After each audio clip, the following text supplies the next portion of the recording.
আমার খুশির জন্য আমার ভয়ে তৃষ্ণার্ত ক্ষুধার্ত সামনে খাবার হাত বাড়ালেই খেতে পারে, গ্লাসটা তুললেই পান করতে পারে, আমার ভয়ে খায় না, আমার ক্ষমা চায়, আমার কাছে ক্ষমা প্রার্থনা করে।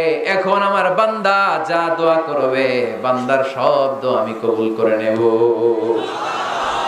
আল্লাহর ভালোবাসা সফট কর্নার খুব গ্রো করে, যোগ্য যে কূপ মারতে হবে, ঠিক কিনা?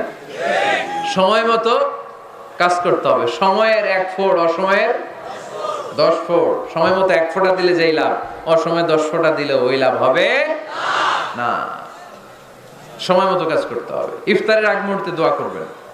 বাইনাল আযানি ওয়াল ইকামা, আল্লাহর হাবিব সাল্লাল্লাহু আলাইহি ওয়াসাল্লাম বললেন, আদ-দুআউ লা ইউরাদ্দু বাইনাল আযানি ওয়াল ইকামা। আযান এবং ইকামতের মাঝখানে দোয়া করলে ওই দোয়া আল্লাহ কখনো ফিরিয়ে দেয় না। জোহরের আযান হইছে,